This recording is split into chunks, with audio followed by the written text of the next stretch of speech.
welcome to the Football Hipsters interview. My name is Kris, and joining me, tag teaming once again, I have got our Serie A hipster. It's Mr. John Welsh. Evening, John. Evening, Kris. Thank you for joining me, sir. And without further ado, I shall introduce our guest today. Now, some fans of Italian football may well be familiar with this person.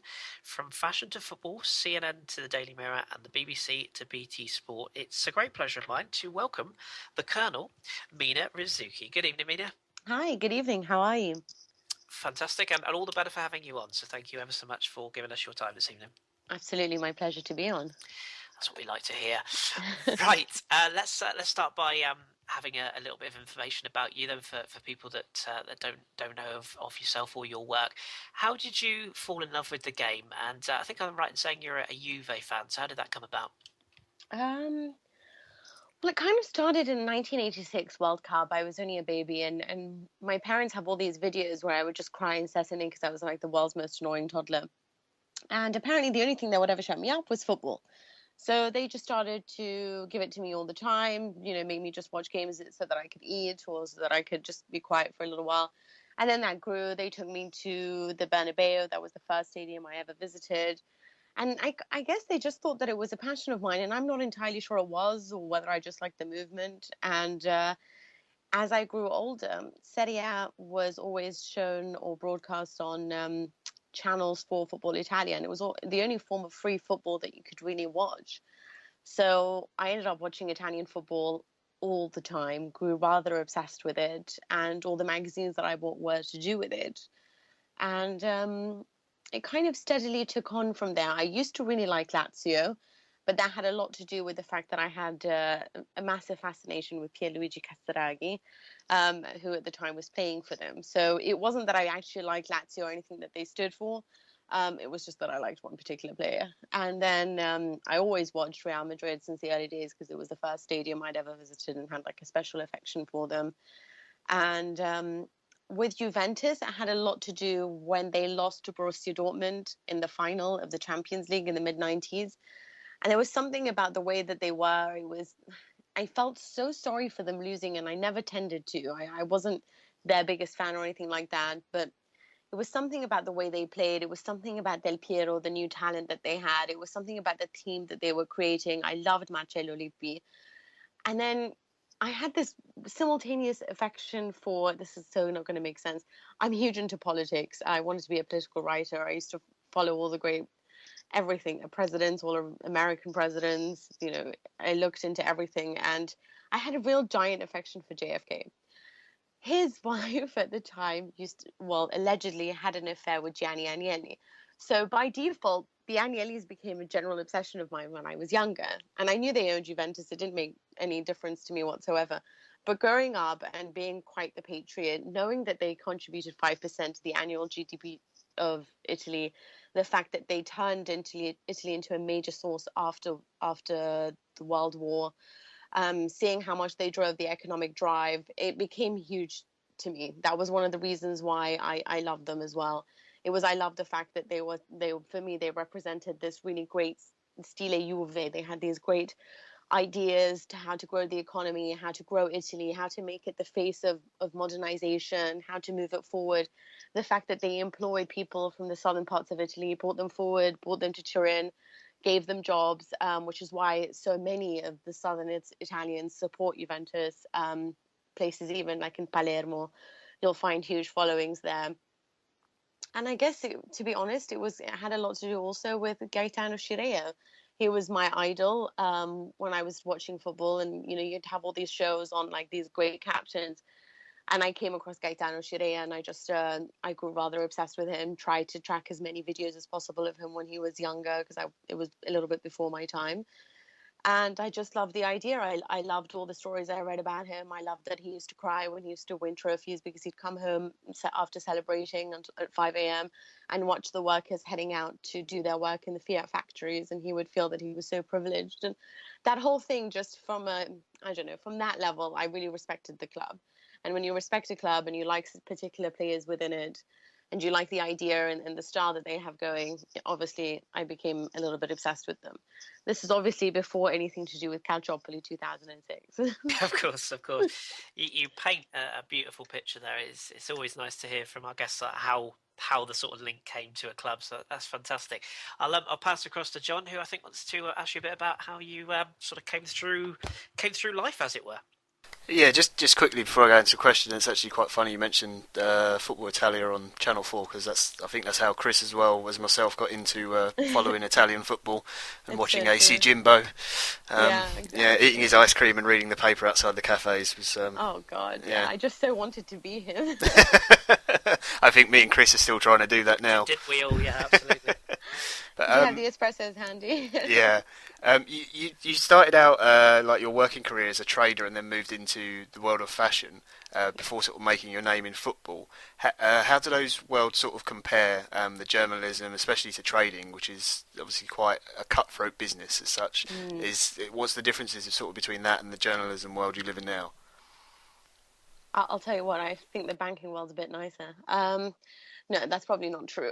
The reason why I went into banking and trading and all of that was because I come from a family of that. So that was always going to be the plan. It was like I went to school with always the idea of becoming some sort of investment banker or headhunted by those types of people. I went into trading.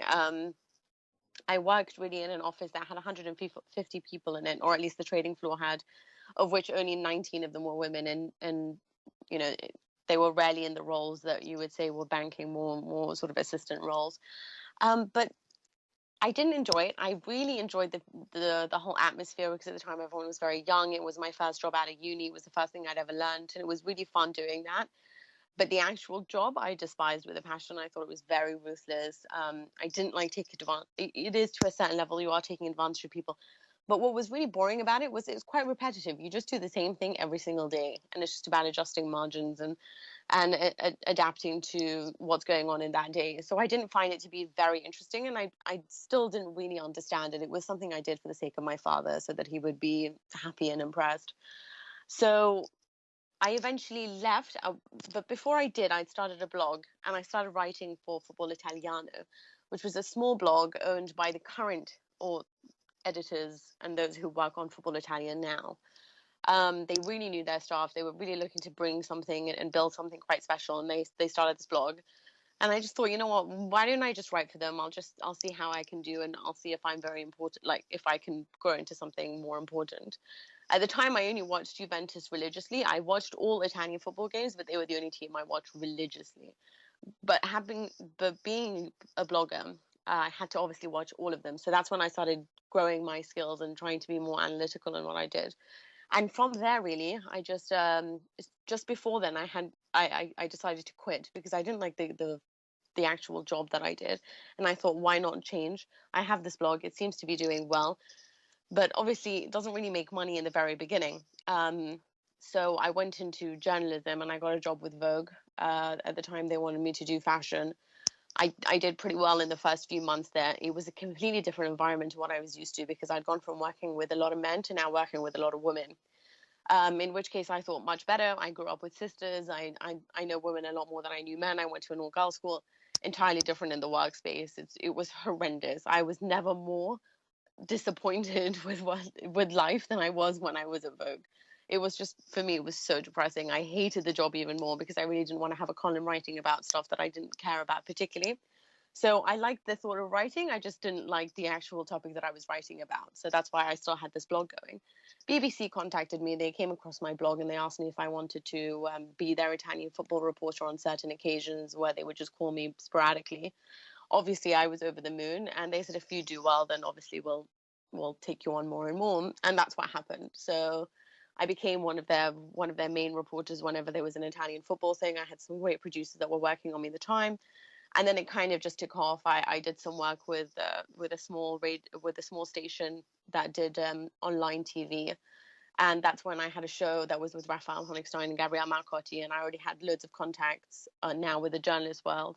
I grew up with a lot of footballers and footballing coaches. I was quite lucky in the areas that I lived in. So when I was really young, Gianluca Vialli was in the same area that I lived in, always went to the same restaurants that we went to on Sunday nights. So I sort of grew up always having that access rather to football. Paratici was a good friend of mine before he became the sporting director of Juventus. So I guess that also helped in sort of modeling me towards that. I grew up with a lot of boys, despite the fact that I had sisters who used to all watch football, especially Ollie, Costamagna, who's also another football commentator. He used to work for Sky Italia. He's now a commentator, and he was a Milan supporter, and we would just argue incessantly and stuff. And he, together, we sort of helped each other to get into this world, because he also came from a banking family as well. So it took a long time, but we finally managed it. I mean, we were very lucky in the sense that we knew quite a few people going in. And I was luckier in the sense that I'm a girl, so people looked to have a different voice, tried to see the fact that it was a bit strange to hear a girl talking about football, so that might have helped me in some ways. In some ways it might have not, but either way, that's how we got into it. And then once it took off, I just permanently quit banking and never went back into fashion. And now in a happier place, I'm sure it'd be fair to say. Yeah, much happier for sure. How do you find working in sort of the glare of the modern football media spotlight? And can you give us some sort of pluses and maybe some minuses? It must be sort of quite an interesting environment to work in. I find it quite flattering that you say the glare. I don't think I'm that focused on. But how is it? Look, it's really great. But I'll be honest, I think there's more minuses than there are positives. If you are having to deal with people, like I come across a lot of insulting people, and people who tend to perhaps not want to listen to what I have to say because of the fact that I'm a girl. So I have to say, I when it came to Twitter and social media, I made my name because of them, because I was so obsessed at the time with tweeting constantly. That obviously gave me a platform and a voice, and slowly, it was during the time that it became huge. Football tweeting became huge, and I started talking to loads of people who are now quite important in the football world, the likes of zonal marking and so on and so forth. I guess we grew up together in that way. But the more followers you got, the more access you had to really insulting tweets. And after a while, I had like a little bit of a thing with another Italian football journalist who always seemed to want to ruin me as much as possible. And it just started to grow a little bit tiring. So that's why I try not to go on there too much, because I don't think I have the thick skin required for the role that I play. So I only ever tweet very, very rarely now, to be honest. I'm trying as hard as possible. And every time I do a radio show, even if I'm not on Twitter, I'm still going to be condemned by a few people who tell me to go back to the kitchen and start baking. But those are the least of my, to be honest, these tweets are really annoying to read, but they're the least of my concerns, because some of them are really much more atrocious.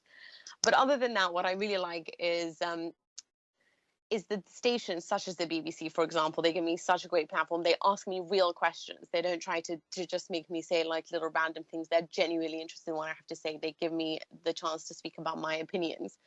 And when you get that kind of opportunity, it's so much fun doing those types of radio shows. It's so much fun to engage in debates and be allowed to not sit on the fence, because I've never been that person who can be very balanced in those types of things. I have an opinion and I sort of like to go for it.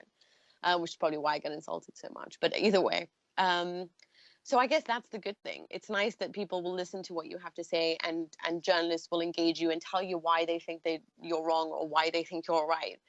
And it's just having that access. It's being allowed to go to certain games, being given the opportunity to speak to certain players. It's meeting these people. That's the best thing about being in the football world. It's getting to meet your idols, or it's getting to be around journalists that you've really looked up to all your life. Just the social aspect of it is just really not very fun. Yeah, no, it's really, really eye-opening, some of that you're saying. It's scary to think that in 2016 you still have sort of the sexist element and whatnot. We were speaking to a lady called Yael Averbush, who's a professional football player in the US, and she's played for the women's national team over there as well. And she was kind of giving us a bit of an insight as to how she was growing up as well, and the stories are very similar. So it's a shame, but it's great that you overcome it, as you say. So it's good to hear that. John, I'll pass back to you, sir. Yeah, I thought we'll dip into Serie A itself now. This season has been one of the best I've seen in a long time. Really exciting to watch. Just wondered what you've sort of made of it in general so far. Has the quality of the league, do you think, improved, or is it more down to Juve's slow start, which has made it such an exciting season to watch? I agree. It really has been such an exciting season. I do think that it certainly helped that Juventus didn't start well, which gave other teams a chance to basically grab some sort of edge. But I think the quality of the league has improved massively, and to some extent, obviously, Italian football was at the very peak in sort of the 90s and the 80s. It was the league that had the best players, the best coaches, the best tactical revolutions, notwithstanding obviously what Barcelona did under Cruyff. But it was with so much money, they stopped innovating. And I think the fact that obviously they've gone downhill for a time period now, and everything that happened, the scandals and all that, meant that a lot of people switched off from that league. And that's given them an opportunity to, I would say, rebuild. To a certain extent, it's what gave Juventus the opportunity to invest in a new stadium, to start looking into raising their youth, to dedicating more money to that sector. And slowly, you've seen Udinese develop a model. Gianpaolo Pozzo developed a model of scouting, finding cheap players, and then building them up, nurturing them, and then turning them for a profit. And I think all these innovations, both tactically and on a business level, has greatly helped the league. And you can see it emerging once again. Every year they seem to be getting a little better. Obviously, Juventus is leading the pack just because of their history and because of the management that they have in place, which has greatly been fortified with Andrea Agnelli at the top, because he's genuinely a president that can give a lot of time to the team, perhaps not in the way that John Elkann before him could, because obviously he was head of Exor, the entire investment group of the Agnelli family. So with Andrea Agnelli, who's really devoted to everything, you can see that he's built on Juve. But with the rest of the team, you've had Napoli has De Laurentiis in charge, who has a lot of money and a lot of ideas. And I think you've just got really a lot of up-and-coming coaches who've got different ideas and ways of developing their football. So the quality there, and I will stand by this, I think it's higher than so many other leagues. And I'm just not that impressed with places like the Premier League. I know they're really exciting to watch. I know that the whole cliche is that the bottom half can always beat the top half. But I think that nowadays you can say probably the same of Italian Serie A. I mean, look at Sassuolo. They were newly promoted. They were a team that were laughable at the time when they came up because they were so small. And you just never would imagine that they are where they are now. You've got tiny little teams like Empoli who have the budget of basically nothing. Their coach is the lowest paid in the league on 200,000 alone. Crimea River indeed. But still, it's very small money. But what they're doing with focusing on just Italian talent and producing the kind of football that really puts certain teams under pressure, such as Lazio under Pioli, is fascinating to watch. This is not a league where you find, like the German league, where certain teams will adopt one plan, sort of like the Leverkusen plan, the heavy pressing, the dynamic football, the let's count all the avenues and frustrate by using our stamina and our energy. It's a little bit predictable sometimes. You know what you're up against, which is why perhaps Pep Guardiola is a little bit different to Bayern, trying to develop a different style of football, but it's all kind of same.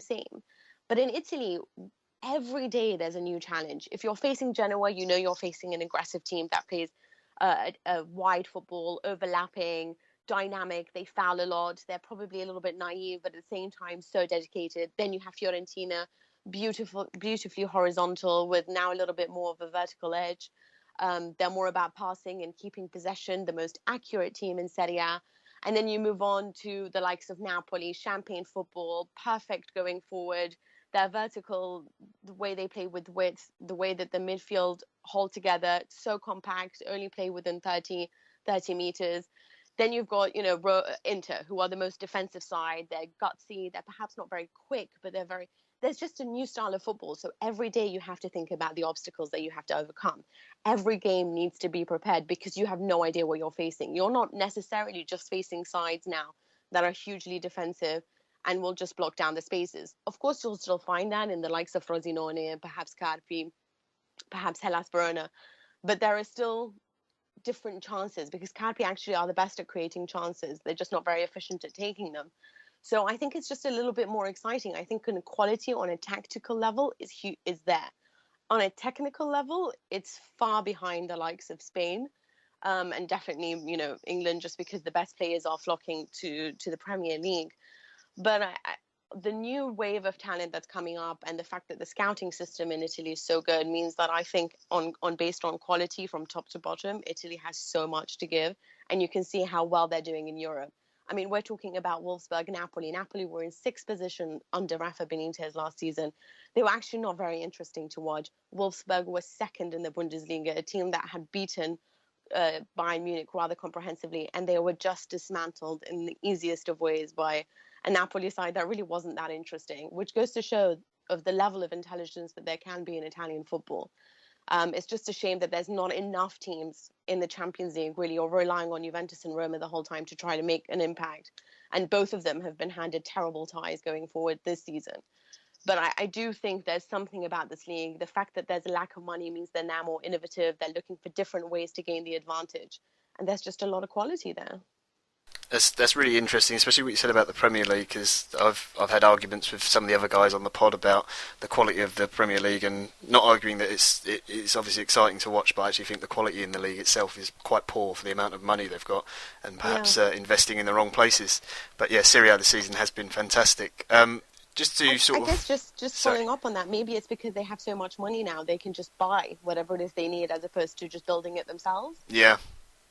There seems to be sort of a lack of development in the coaching, and it seems to be spend money first as an answer instead of trying to find one internally. Sort of focusing in on Juve in particular, obviously your team. It was a slow start to the season, but it's been fantastic now. It's 14 straight wins now.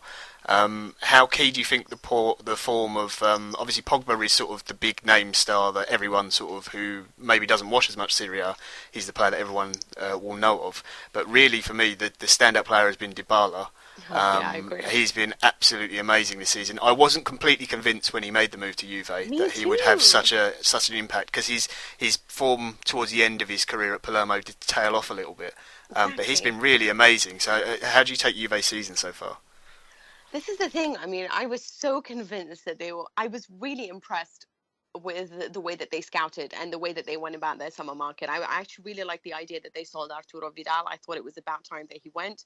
I think the way that Bayern are treating him at the moment and the stories that are coming out about him shows you that perhaps Juve sort of sold him at the right time. He just never really recovered his form, at least going forward. His timing was a little bit off after the injury he suffered before the World Cup, and he's just never been the same player, really. So I know there was a huge loss of captains, and we were all a little bit scared. But Dybala, there was just so much. Sturaro was doing really well. He was going to get promoted into make have more opportunities. Then there was Morata, Simone Zaza. I wasn't that impressed with. I was kind of unhappy with him coming on board. But as a fourth choice going forward, I thought, you know what, doesn't matter. But then there were all these problems at the beginning, and it had a lot to do with the change in management level. Obviously, there were all these scandals to do with Andrea Agnelli leaving his wife and having an affair with the wife of another sporting director who has since left Juve. This had such an impact on the team. Allegri was swamped because not only did he have 12 new arrivals, but all the tabloids were talking about what was going on at the director level. Secondly, what was so beautiful about this team is that you constantly saw the likes of Nedved, Paratici, Beppe Marotta on the field with the team, watching them train, watching them play, and there was always this kind of synergy at the very top level of directors and coach to feel like we're always there, we're always with you, we're always going to support you. And that sort of trailed off in the beginning because of the massive problems they suffered.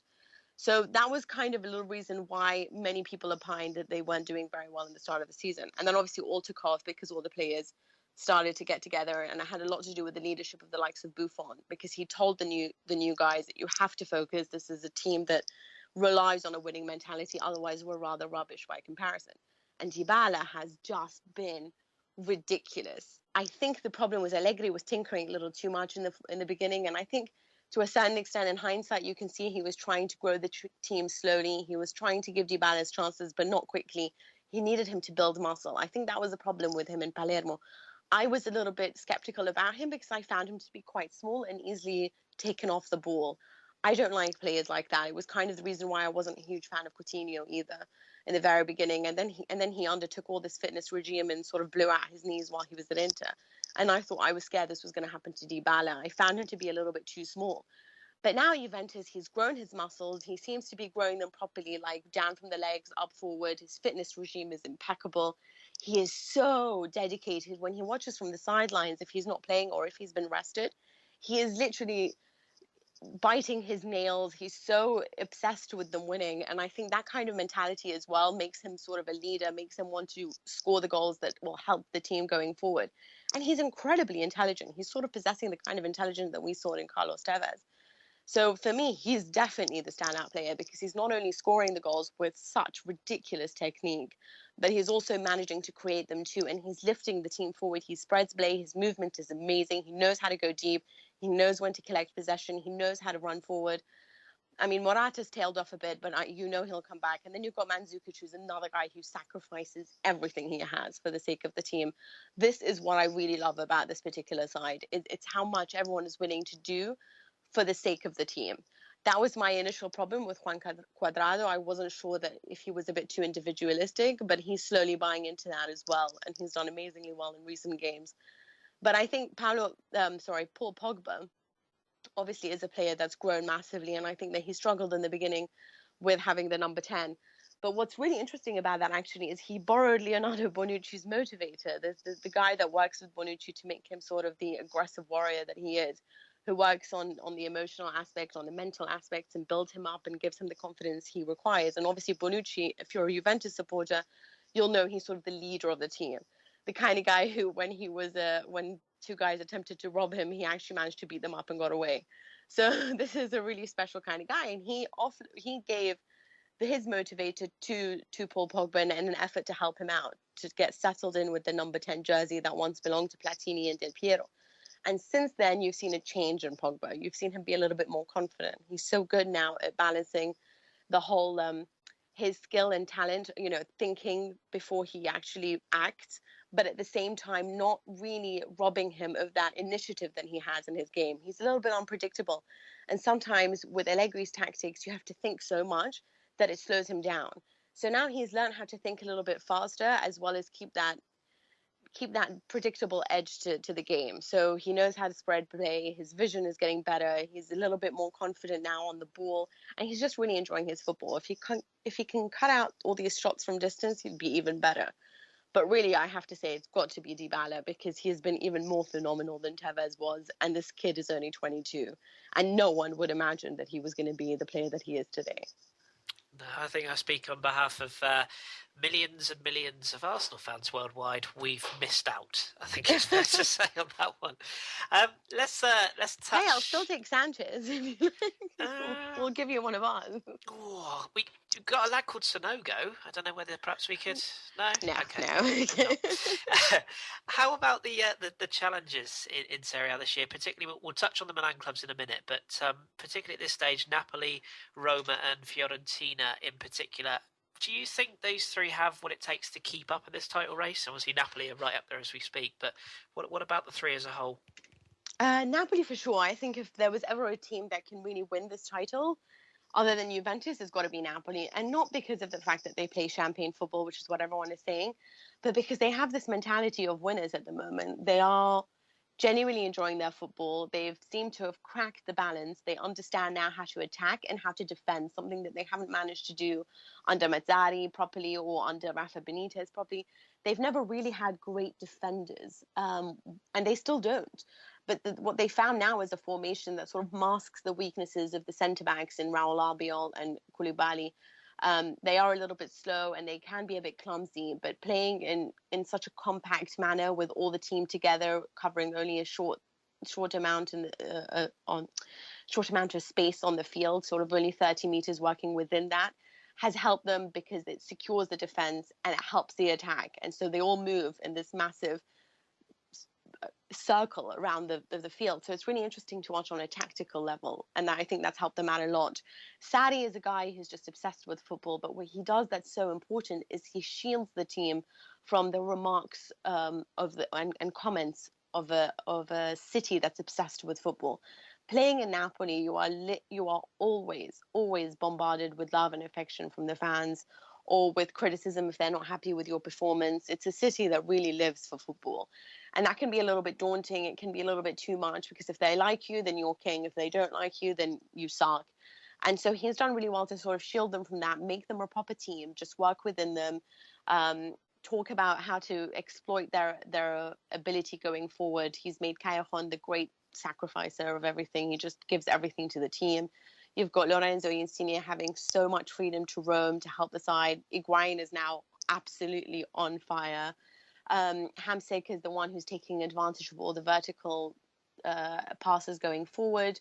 Then you've got Jorginho, who's capable of all these short passes, making them a team that are less dependent on crosses, but more ones that know how to keep possession and play the short passing game that has led to the champagne football. They've got a great tactical revolution going on. Not a revolution, let's say evolution from Benitez, what he created.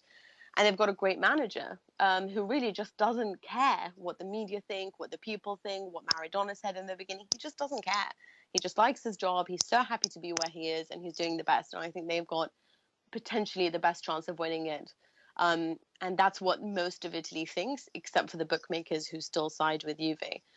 Fiorentina, there's a little bit of problem in the sense that I don't think Sus is very happy with the management of the Delle Valle brothers. I don't think he feels that they're putting their money where their mouth is. And the problem with them is that the management team and the owners, rather, is that you just feel like they're a little bit sensitive about everything. They were really upset with Montella last season, so they sacked him. Now they're really upset that Sousa hasn't sort of praised their wonderful expertise on the market and the sporting director's expertise on the market. And the fact that he said he's a little bit unhappy that he doesn't have the central defender he needs has sort of gone down really badly with them. And now they're seeking apologies. So I think if they just toughened up and really supported their manager, they'd be a better team for it. But I definitely think this is a better team than what we saw under Montella, because now not only are they great at keeping the ball and their accuracy is so high, but they also know how to be a little bit more direct and be a bit more aggressive. As for Roma, the only problem I have with them is they're psychologically a little bit weak. I like what Spalletti is doing with them. I think they're a lot more organized now. And they press and take the ball back quickly. I think Pjanic has found his best role. Niangolan acting so far forward is like the first line of defense. It's all very interesting, but on a psychological level, I still don't trust how strong they really are. If they fail against Real Madrid, which they are likely to do, I don't know how much that would impact them going forward and whether they'd fall down that well again. One hopes under Spalletti that they won't, but you're just not sure. But if there's a team that can win, it's Napoli. And if it's a team that can compete, it's Fiorentina. I'm not sure about Roma. I have to see what happens after Real Madrid. I would have to share those views. I'm pretty sure John does as well. But let's also touch on the Milan clubs. Sort of very sort of differing fortunes in this season, sort of ups and downs and peaks and troughs. Both first season out of Europe for a long time. How do you sort of what do you make of their season so far? And obviously Inter falling away recently, and Milan, you just never know which Milan you're going to get. What do you make of the clubs as a whole and how much they're rebuilding at the moment? I think with Inter, when they lost to Fiorentina, they lost quite a bit. At the time, Fiorentina overpowered them with all this technical ability and showed them how slow they can be and how cumbersome and clumsy some of their players can be. And that sort of gave the other coaches a blueprint on how one can defeat Inter.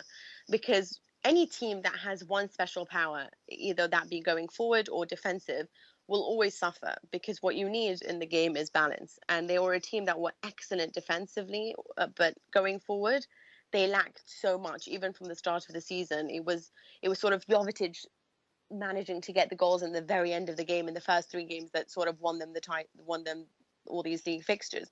And then you had Icardi coming through for them, or I don't know, it was Gary Medel in one of them that came through with them, but they were all sort of fluke goals. Going forward, they didn't have very much power.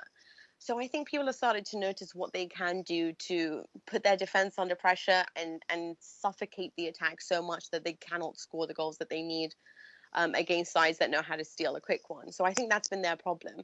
What's really interesting is that in the winter, sort of around December, there were so many websites that had all these vote for your best coach of the season so far and giving out awards, at least on a newspaper level. And everyone voted for Mancini. Everyone thought this was just an amazing side that had a lot of stability and great defensive strength and mental strength to go with it. What's really interesting now is the poll suggests that everyone thinks he should go. So Gazzetta just asked their readers the other day, what do you think is the problem with Inter? Do you think the players have lost it? Do you think it's this? And 77% voted for Mancini having lost the plot. And to a certain extent, you can sort of understand why. he hasn't lost the plot in the sense of tactical. I think that he's just really angry with his striking force. He's really angry with Icardi, and that's probably destabilized the player a little bit. He's brought in Ede when they've needed other players because he needs something going forward that the others just don't represent. They're so imprecise at times.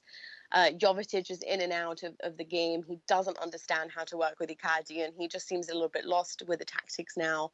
He's not really being helped from a creative level either. But with the problem with Mancini is obviously he got into a fight with Sarri, with all the to do with the Coppa Italia, and he was very angry and he came out and spoke against it. And to a certain extent, he was a hero for many people. He stood up for the gay community in Italy, and it was like he was trying to change the dialogue.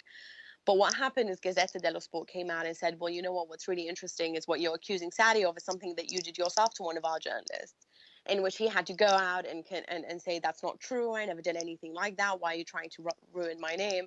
So that's already started to create a lot of problems for him, at least on a PR level. Then he came out and said that Icardi wasn't really scoring the goals and he needs to, and that his strikers weren't that great, and that at the age of 15 he can do better. So when they didn't do well against Hellas Verona now in the 3-3, he was asked this potential line of questioning. What's going on? Why do you think that Icardi is not scoring the goals because of this potential problem? Do you think you've destabilized him? And he just went off on a rant. And he was like, this is just ridiculous. This is a terrible line of questioning. Absolutely not. I can't believe you're even asking me this. And he basically swore at the presenter. He swore at the fans in the Milan fans, and obviously the derby. Sorry, this line of questioning actually was after the derby. And he's just sort of lost the plot. He's been swearing. He's been arguing with everyone. And on that level, that's destabilized the team as well. Because what he needs to do is shield his players from all this criticism and do what Sarri's doing. Work with them. Just ignore everything that's going around you and just dedicate yourself to the team and try to find the right tactical balance where both sides, on a transitional level, they both work. Because at the moment, I just think that there's so much pressure on these forwards to score and they don't have the support required. So I kind of feel sorry for them, but to a certain extent, you can't say that Mancini is completely guilt-free. As for Milan, I think Sinisa Mihajlovic is... there's nothing he can do, because no matter what he does, this is a team that just needs to get rid of Adriano Galliani. And I think that the fans are just so unhappy with him that they're never going to be happy with Milan, and they're never going to be fully on their side until things change at the very top. He has a good team, and you can see that on their day, they can defeat anyone they like. They did a wonderful job against Inter. They did a wonderful job against Lazio. They can really hold their own in these big matches. I just think sometimes there's too many lapses in concentration. I'm a little bit critical of Mihajlovic because when he criticizes too harshly, and that can have an adverse effect on certain players who are very young or who perhaps don't have the experience necessary for playing such a big club, and he needs to help them out a bit more rather than consistently saying, well, this is why you're reserved, because you're just terrible. He needs to be a little bit more of he's too much of the stick rather than the carrot. So I just think if he works on that aspect a bit more, he might do a little bit more with honey in his hands rather than consistently criticizing all his players. As a team, they're very good. They're so inconsistent. And I don't think that's going to change until the end of the season. But I do think Inter will improve. Oh, some good news for us then, Kris. We need some. Yeah. There was actually, just before we go to the next question, there was a great vine of Roberto Mancini in training with the Inter players, showing Icardi how to score a goal, playing up front with him. Yeah, wonderful chip. So, he was certainly proving he can still do it at his age. Maybe if the rest of the team made some chances for Icardi, he might score a few goals. But you know what was so annoying about Mancini when he was a player? It was because he was constantly arguing with all his coaches in the national team as to why he wasn't being picked, when obviously at the time he was competing with the great Roberto Baggio. Yeah. And he was so petulant on the bench at the time. He's like, I'm so good, why am I not being picked? And he's still that guy as a coach. He's still going to Icardi, I'm a better player than you, let me show you how to do it. And that's just annoying to take after a while, because you're just like, calm down, can you be a little bit more humble, and maybe that way we'll buy into what you're trying to teach us. It's a very good video. I think I'll put the tweet out for the listeners. They can have a look at that. I know you mentioned some of the sort of the smaller teams before. I just wanted to give a little special mention for Sassuolo. One, because they've got an amazing song, which I'm sure the listeners are familiar with because I've sung it a few times very badly. But for Eusebio Di Francesco, I just think his coaching is just absolutely fantastic, and what he can do with that team. and their budget is really, really impressed me this season. Yeah, he's done a remarkable job. And I think that he was asked actually who he'd like to coach, and he was talking about Pjanic and Pogba. Interestingly enough, there's all these rumours, obviously, of Allegri going to Chelsea. So there's all these pieces that are being written as to who should take over. And there's a lot who believe Eusebio Di Francesco would be perfect from taking over. So that's interesting to see. But I think with Sassuolo, while he deserves a lot of credit with what he's created, he does have a good team and he has a great management in place. This is one of the best run clubs, at least in terms of sporting achievements. They have a great sporting director. They've got a lot of help from Juventus in the sense that these two work together. So they'll help buy players together or they'll scout together. And there's great friendship with the directors there. One of them used to be in charge at Juventus on a youth level. He's now with Sassuolo. So they're constantly exchanging ideas. They've helped buy Stefano Sensi together, one of the upcoming talents, youth talents, who's just ridiculously wonderful, the next Marco Verratti. So I think their scouting system, how good they are in having Squeezy at the head, who's sort of a really good businessman. He knows who to employ and how to give them the space to show the best of themselves rather than interfering with anyone's job. What I think is so funny about all this is that he's a huge Milan supporter, in the sense that even when Milan come to support Sassuolo, he supports Milan rather than his own team. But his entire management is Juventus. So either way, this is a team that's just well run on every occasion, in every way possible. I think they know exactly who to buy. They have a great balance on the side. They know the qualities necessary. They don't necessarily just look for players who have the skills to play good football, but who have the right attitude to give balance to the side, who can be a leader off the pitch, who can be someone special in the dressing room. And that's all helped Di Francesco's job be that much easier, because he can just really focus on the tactics and bringing the best out of the players he has. I can confirm as well that John does indeed sing that song quite badly, but it is a wonderful song, and absolutely, what a talented manager. Well said, and a pleasure to watch, has to be said as well. Yeah, really is. Let's ask you a bit about a few names to keep an eye out for. Sorry, sort of in particular young talents. Who do you think will be really emerging in the coming months of Italian football, or maybe have already emerged that people might have maybe missed off the radar recently? Well, you've got Stefano. Okay, well, you've got Riccardo Saponara, who's with Empoli, who's just great at directing the ball. He's so intelligent and great Italian talent that we hope will go far. It's thought that Juventus will buy a player from Serie A that Empoli want in order to do an exchange, so that they can take Saponara from them and sort of groom him to be the next great midfielder within their ranks. So he's definitely one to look at. But I think the great ones are those still playing in Serie A, the likes of Stefano Sensi I mentioned before, that's been acquired by Sassuolo, and who will eventually go to play for Juve if he does well enough. He's considered the next Marco Verratti. I think what's interesting with him is that he's so small that when he was young, everyone wasn't quite sure what he was going to become, because he really wanted to be a goalkeeper, but he was so small he knew that couldn't be that couldn't be his future. But he's so accurate. He understands the game in such a tremendous manner. It was November 2009 in the Juniors Championship, and he was playing at the time and scored a free kick that was so sensational, something that you would expect from an older guy. But he has this great mentality. He has great technical skill. And what I think is so impressive about him is after every match, he goes home, he watches his performance, and he tries to highlight all the wrong choices he made and what he would have done differently. So having a player who's only 20 years old, which I know is probably old in certain European leagues like in England, but it's still quite young in Italy, having that kind of talent and that sort of determination makes him such an interesting player to watch, because midfielders really are the interesting area that Italians are growing in right now. There's also Gianluca Caprari is from Pescara. He's a forward who right now is playing behind Lapadula and Coco. He's very technical, gifted, athletic-wise. He used to play for Roma. I'm sure you'll know that at the time he tried to play.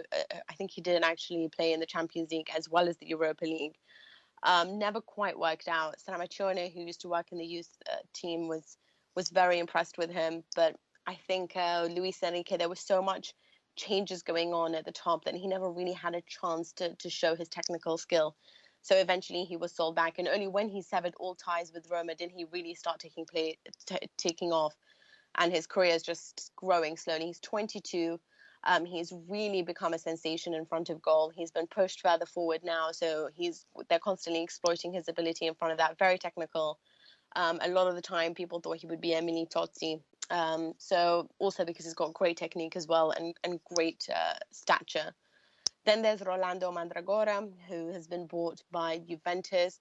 He is considered the next Thiago Motta. Put him next to Sensi, and I'm interested to see what happens. He likes to play the ball out, but also has the characteristics of a holding midfielder. Gasperini gave him his first start in Genoa, and if there's any man that I trust with a youth player, it would definitely be Gianpiero Gasperini. He knows how to spot them, and he knows how to nurture them, and he did exactly that. Great leadership skills, and he's just really intelligent when it comes to tactics.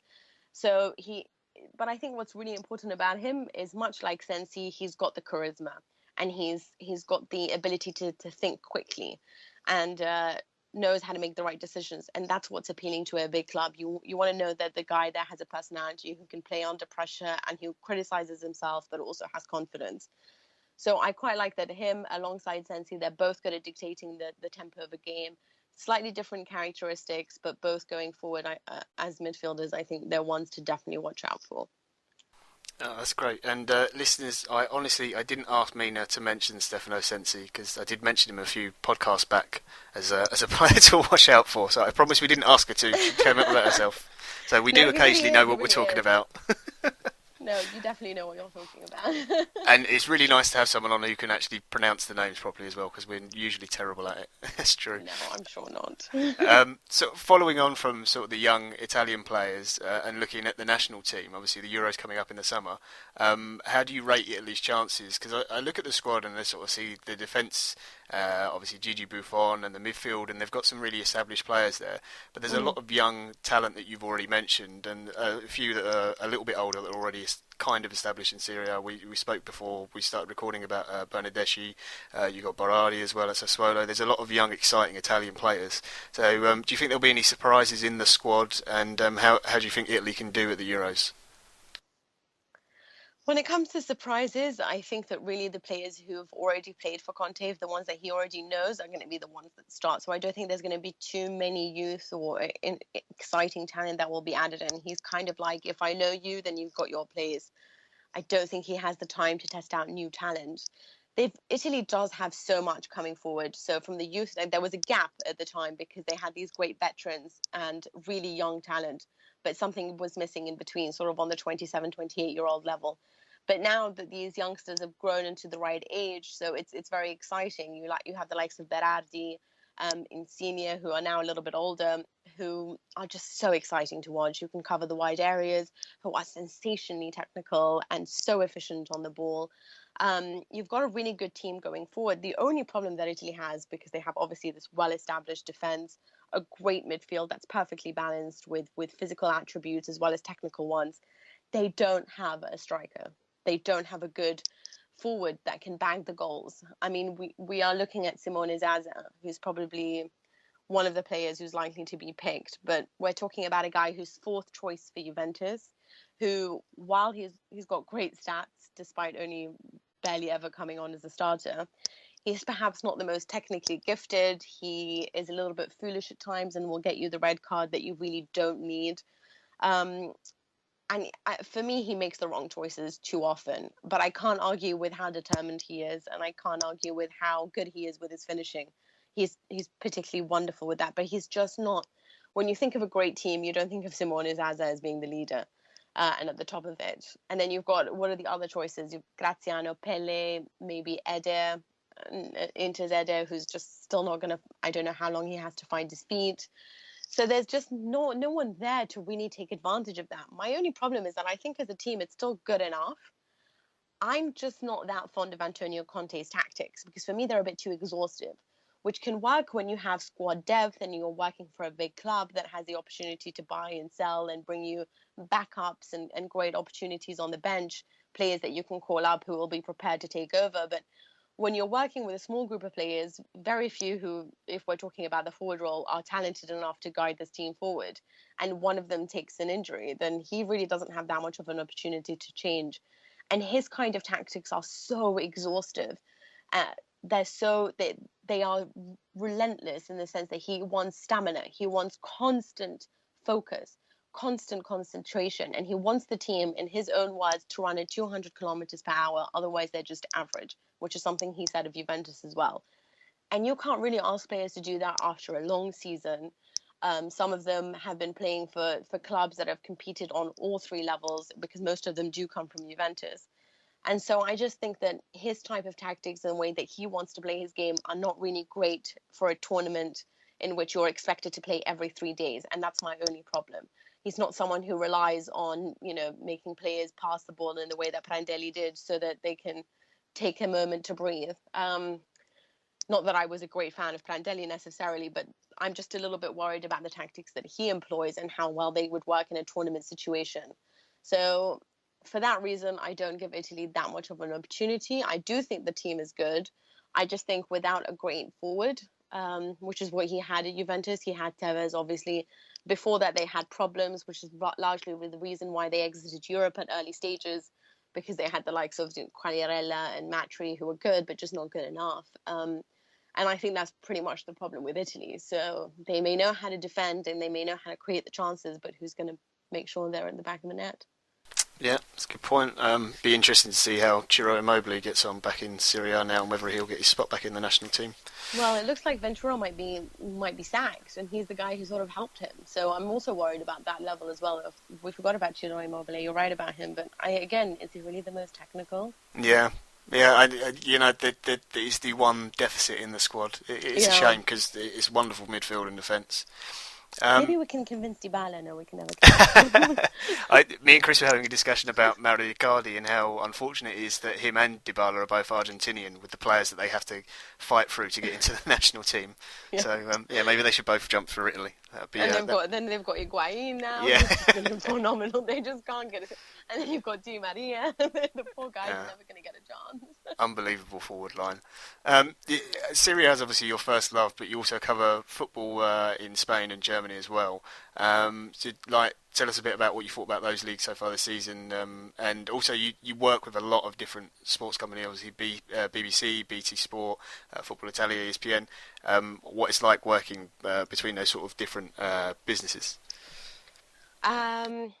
Okay, well, I'll start off with that. I enjoy the most is probably CNN and BBC.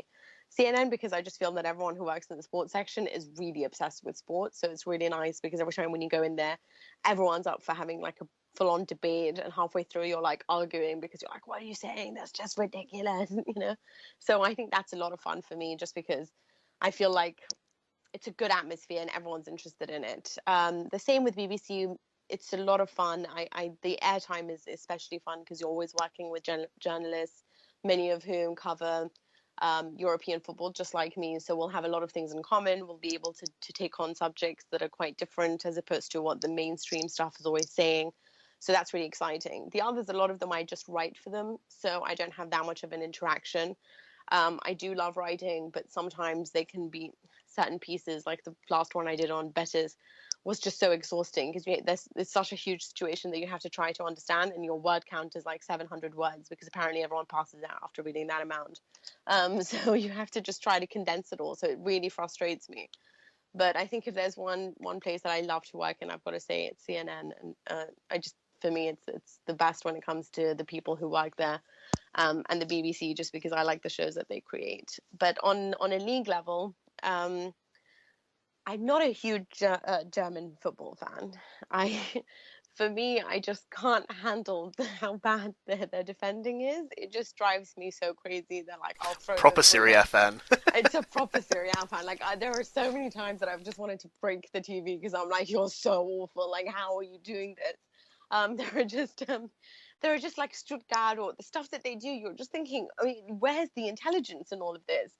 I also think it's a bit repetitive, because it just seems like they all have a little bit of a one style going for them. If they want to try to win the game, they'll just be really dynamic. They'll try to press as quickly as possible. And it's not it's not intelligent football. It's very fast paced. It can be very exciting to watch. It really can be, especially like the likes of Wolfsburg last season.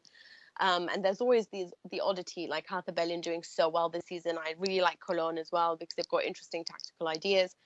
You've got these new clubs that come up, but you have no idea what's going on. It changes so quickly. So you can be like a star one season as a team and you just lose everything the next season. So you never really understand what's going on, like where is it all falling apart. And so it's a lot of and I don't know. For me, it's not the most intelligent of leagues, but watching it, it's so fast paced and it can be very exciting because some of the goals scored are so beautiful to watch. But I like covering them because I think there's so many stories also on a different level, an emotional level. They've got so many interesting stories that perhaps you won't necessarily find in other leagues. And I think the media is just amazing. They're just never impressed with anything. And the way that they write, the quotes, the metaphors used, they're just so interesting. They're such good writers. As for Spain, I do think it's the best league in the world. And I know that everyone says it's so boring because it's always Real Madrid and Barcelona. Yes, you could say that. But again, I think it's a league that has so much variation within it. You have teams that play one certain way. You have teams that play others. You've always got a talent that's rising against the odds. And there's always something to look at, someone new to look at, a new youngster coming through or a great foreigner that's making his way. And I think that it's constantly changing and constantly evolving, you know, like with Barcelona, they were obviously the horizontal team that's now a little bit more direct, a bit more aggressive. Atletico Madrid, who were the aggressive team, are a little bit more expansive in their style now. There's a constant evolution there. And on a technical level, I think the players there are exceptional. And it's not because they're bought at such high rates, but because they are genuinely born with a great skill or nurtured in great places, great youth teams. And obviously, when you know a league that's created the likes of Pochettino, when I used to watch Espanyol, there's just so many nuggets. I love Nuno Espirito Santo. I was so disappointed when he walked out of Valencia this season. I was really upset. And then you've got obviously Gary Neville now. It's very exciting to watch because of the whole Premier League thing and his association to England and being a pundit. But there's just a lot of other stories there as well. Rayo Vallecano, the fact that they couldn't even afford to take the tolls, so they would have to drive all night to get to the away games because they couldn't afford to do it in any other way. There was also so many stories there on a human level that are just really interesting. And I love Spain. I used to live there. I went to university there, so I've got a special affection for it as a country. So yeah. Our Spanish hipster Tom will be delighted to hear you say it's the best league in the world because myself and John are constantly ribbing him for that. So we're always sending him like ZZZs when Real Madrid and Barcelona play. So yeah, you do have to worry when it's like 5-0, 6-0 in every game, right? You're just like, how much better are you? Yeah, it's so true, so true. But and if you're not a big fan of terrible defending, myself as the French football follower, yeah, I'd probably give Liga a miss, to be honest. But it's just that. Otherwise, the Bundesliga would be a lot more fun for me. True that, very true. Let's ask you a little bit of experience about, you touched on it earlier on, about being a woman, about being sort of a female in a fairly male-dominated environment in the football industry, or certainly has been in the past. How have you found it? Did you have anyone that you really looked up to when sort of entering the industry as a woman? I actually didn't. No, I didn't. You see, this is the thing. A lot of the times I'm asked, or at least on the BBC the other day, they called me up and they were like, "Oh, we're doing a show on women's football. Would you like to be part of it?" And I was like, I know that I'm a woman and I'm expected to be a feminist because of it. And I'm expected to obviously watch everything to do with women and completely. I guess I've never thought about it in that way. So people that I've looked up to, or players or coaches that I've admired, it's got nothing to do with what their influence has been on women. I think women, or at least their skills, have been in different ways. There was a particular book that I wanted to write, but that there was so much red tape around it, which was the women's influence in football. But it wasn't what people expected. I wanted to talk about how much women have affected the choices of certain coaches, how perhaps their marriages to certain men have made them the men that they are today, in the likes of Montella and the problems that he reportedly had with his wife, or rather ex-wife. There was a wonderful story about Adriano Galliani's ex-wife who became a nun because she wasn't sure if she was married to the devil. And it was just, I wanted to go into these types of stories about the women's influence in football in that way. But the problem is that so many of these stories are ones that you heard and you know to be real, but you cannot write about because you'll probably be sued unless you have great evidence. So not really the right book to go ahead with. But in terms of being a woman, I guess I didn't have a particular woman that I looked up to in the industry. I just never thought of myself as being anything different to what was already there. I looked up to AC Jimbo. I wanted to present a show exactly like he did. I wanted to know everything there was. I really used to just love all the writers that I watched. I loved everything Gabriele Marcotti did, largely because on screen, he always had a debate. He always knew how to oppose your argument, even if he agreed with you. And that used to drive me insane when he'd work with me, because I knew very well that he agreed with everything that I was saying. He would still always fight me on it. And that was what I found to be really thrilling, because I learned so much from that. I guess I learned so much from Raphael Honigstein because I think his style of writing is so interesting to interesting to read. He went to the same university that I did, so that was a huge plus for me. Then there was John Foote, who was a professor in UCL as well, and he obviously wrote the big, wonderful book Calcio. And just everything that he had, and all the knowledge he had, I guess, just really inspired me to get into a league that I thought was the most intellectual. So that kind of thing, I never really thought about myself as being a woman. I just thought of myself as being a football fan, so I never felt that different. The only time I felt that I was a woman was when I started doing shows, and I noticed some people weren't that impressed with having to work with me, because they thought that as a girl I probably wouldn't know that much, and they didn't want to be on a panel with me. So that slowly started to change, because a lot of people now don't even look at you as being that different. I mean, if we're taking social media aspect away, these guys that I work with who perhaps weren't that impressed with me in the beginning, because I'm not really a tomboy either. I'm proper high heels and into my clothes and all of that. So they probably thought she's just there as a trophy. And when they find out that actually I may know what I'm talking about, they're quick to embrace you. So I never saw that much of an issue with it at the time either. So for me, it's just kind of like, I kind of thought of myself as being a guy, and I looked up to these great presenters and great journalists that I thought that I wanted to be like. Fantastic. Love that answer. Really, really good. And trust me, I know, having seen one particular clip in that I can think of off the top of my head, which I won't give the person any mention because he doesn't deserve it, but you can certainly handle yourself when faced with old-fashioned male views, shall we say. I'll leave it there. I was going to ask you a really mean question, but I'll turn it into a kind of a funny question. You mentioned AC Jimbo, you mentioned Gabriele Marcotte, so I want to know, from your point of view, do you have a favourite? And I also want to know, is James Horncastle's hair really that nice? I've never worked with James Horncastle.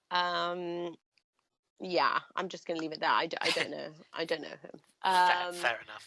From the guys that I've worked with, or from the guys I know, I really like Paolo Bandini. I think he really knows his stuff, like really knows his stuff. The difference with Bandini is the way that he writes is not in a manner that boasts everything that he knows, because he knows so much more than what he writes. So I'd really like to be able to tap into all the stuff that he should, or be able to be like, tell me everything about this, because if you really ask him all the questions, he knows the answers to practically everything from the sounds of it. And who is my favorite? I really like Graham Hunter. I agree with a lot of the stuff that he says. I agree a lot with his ideas and with his opinions on football. So for me, he was one of the best to work with, but I've never been as impressed with a journalist as I have been with Andy Brassel. Oh yes, legend. Yeah. There's no one more dedicated to football and to the journalism of football like this guy is. There's nothing he doesn't know. He's one of those people I find you could just sit and just listen to for hours, and his passion comes across. And yes, trust me, we are trying desperately to get on his trail to speak to him. He's honestly the world's busiest man. He really is, yeah, absolutely. And another one of my favourites, just to quickly mention, who I don't think gets enough credit for the work he does, and I know you've worked with him, is Paul Serres, who I'm a big fan of on the BBC as well. Oh, he's very good. He's very good. Stuff, yeah, excellent. I obviously have to give it to Tim Vickery too. Oh, of course, yes. How could we? There's so many, isn't there? Yeah, there really is so many. And Tim Vickery is just such a great guy as well. There's, just away from that whole thing, you can really have fun with, have a joke with as well. I imagine he'd be the sort of like the friendly uncle that you could just sit and talk football with for a couple of hours. I feel that way about Andy too. I feel like you can just talk to him about everything. I used to talk to him about all my personal life as well. It was so easy. I used to really obviously enjoy Tancredi Palmieri. He was so much fun. He's crackers, isn't he? I love listening to him talk because he's just crackers. But he's insane. There's so many out there that are so good. So good. It's good to have good pundits because trust me, in England there's plenty of bad ones as well. But we won't go there. Final question, then, Mina. For all of our guests, we ask our guests to name their sort of favourite hipster player, past and present. So for those listening, I'm sure most people have heard it, but a hipster player is just somebody that you love, somebody that you love watching, somebody that you just enjoy everything about them. So give us one from the past and one from the present. I'm going to be really boring because I'm going to go for people who play for my team. so for the present one, I have to go for Claudio Marchisio. I know that he's not considered a legend to so many people, but I think if you follow Serie A and you follow Italian football as much as I do, you can really appreciate just how intelligent he is and how tactically perfect he can be. This was a guy, if you make him a runner and he's got just great timing when it comes to the box and scoring, which is what he did under Antonio Conte. I think he was exceptional as that. He has such an ability to accept the dual side of the game. He's so good at the transitions. He knows how to defend with all his might, but he also knows how to make the right runs forward to score the goals. And I think with him and Arturo Vidal at the time doing that, it was such a sensational thing to watch. Then now under Allegri, and obviously after Andrea Pirlo left, he became the director of the team.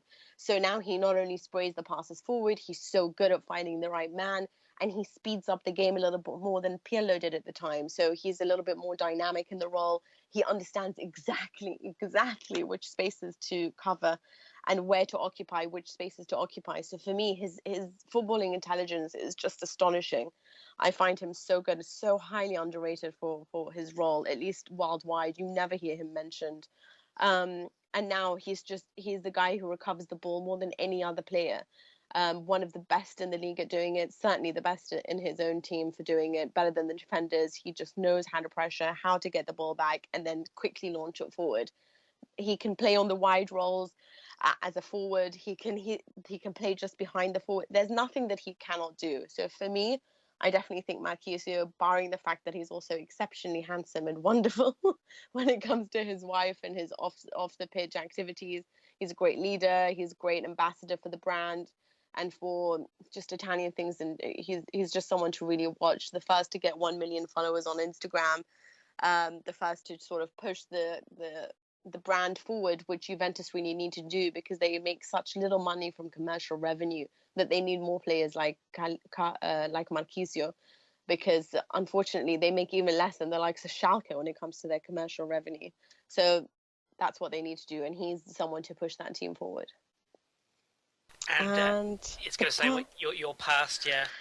I'm sorry, but I'm going to be really boring and have to tell you that's Andrea Pirlo. That's not boring. We love him. And you know what's so exciting about him is when I met him, because he's just the guy that just looks like he never cares. He's so nonchalant, the guy that is so going to be up for a panenka, when it comes to the penalty time. He looks kind of quiet, really like, I'm just going about my business, But then when you meet him, he's like the naughtiest man in the world. Like the kind of jokes that he drops are like completely inappropriate. He just makes fun of everyone. Sorry, I have to watch my language sometimes. He just makes fun of everyone in front of him. He takes pot shots at everyone. Everything is a joke. There's this great story at the time when Gattuso was trying to get his contract renewed when they were at Milan. And Pirlo was like, don't worry, I'll handle it. And basically he went to the management and he said, if you give him an extension, then he'll give you his sister for a night. That's superb. And then obviously at the time they came back to Gattuso and were like, what your suggestion is rather insulting. And he's like, what? This is Pirlo up to his tricks again. And it was just, his autobiography was perhaps one of the best things I've ever read. So definitely Pirlo on an off the pitch level. On the pitch, I mean, have you seen anyone who directs the game in a better manner? He's just so brilliant at going forward, so good at picking out his man, so good when it comes to his free kicks, how his vision is one of the best I've ever seen, and the fact that he lasted for so long at such a high level. he basically is the reason that Italy reached the final of Euro 2012. He's the reason why everyone was interested in watching the Azzurri, because there was a time there that the team wasn't good enough. But with Andrea Pirlo in it, he was kind of largely responsible for the revolution that Conte managed at Juventus. He brought that team forward, and he offered the experience and leadership and technical ability. So he's always going to be perhaps one of the best ever we've seen in Italian football. Well said, well said. John, you wanted to say something? Yeah, no, I was just two excellent choices. I was just a little bit disappointed that Martin Caceres didn't get a shout, if only for his ridiculously long shorts. Or the fact that he's always naked in any of the group pictures. Yeah, it's a strange trend, but yeah. It's just that he annoys me so much as a player that I can't. He's just so annoying sometimes. I like him a lot, but he's way too aggressive when he wants to be. It's like Flamini. Oh, yeah. Oh, we all know about Matthew. Yeah, absolutely. Oh, it's like Felipe Melo at Inter as well. Doesn't matter who we support, does it, Chris? No, it doesn't. And I think we also would all like to say that it would be great to have the atmosphere, particularly the chap's name escapes me, but the announcer at Napoli. Can you imagine that in the Premier League? It wouldn't work, but I'd love it. It's the atmosphere in the grounds is so good when there's goals scored. It's just brilliant. Yeah, it really is, especially sometimes also when you're watching in the San Siro and the whole ground is shaking as you're watching it, like the derby. I'd just love to be there. Oh, there's a thought. Well, Mina, it's been an absolute pleasure to have you. Really, really has. It's such a pleasure to be on. I rambled on for so long. Oh, honestly, if we had the time, we would sit here for hours and just let you ramble. It's fantastic to listen to, and I'm sure our listeners will appreciate it as well. So I just want to obviously thank you on behalf of myself and indeed John. I'm sure you'd like to say a few bits, John, as well. Yeah, no, just thank you so much for coming on, Mina. Thank you for teaching us how to pronounce the names properly, but also your insight is really, really impressive. I could quite happily have listened to you for hours. Oh, I'm so glad. I'm glad I didn't talk too much. Tell me next time if I do. No, I don't want to interrupt. No, same. And if Juve do win the league, as I'm sure a lot of people expect them to, I'm pretty sure that we'll be more than happy to have you come on to gloat about it again at some point. So feel free. I'm going to tell you a secret, but I kind of wouldn't mind if Napoli did win. You heard it here first, listeners. You heard it here first. She's defecting to another camp. I just think it'll be good for the game. I take your point. But no, we would be more than happy to have you again. I'm sure we'll keep in touch. And yes, thank you ever so much for your time. And do you want to just give the listeners a quick sort of plug for anything? Obviously, your website, your Twitter handle, and anything you're working on at the moment. Just consistently, if it was possible, please follow me on ESPN. I've got a column there, and my writings for Football Italia and Football Hispania. I've got a new one there on Real Betis. I do the Offside Rule podcast with the girls, so if you'd like to hear girls speaking, then do listen to that. Obviously, BBC 5 Live, any shows there that the World Football Phone-In is something to watch. And to keep up to date with everything, go to my website, minarzouki.com. Fantastic, perfectly done. Well, thank you again. We really appreciate it. And I will just say to our listeners, as always, we have a little saying at the Football Hipsters Podcast, and that is to keep your beard strong and indeed your glasses trendy. What could be more Italian than that? But thank you again. Thank you again, Mina. And listeners, we will speak to you very soon.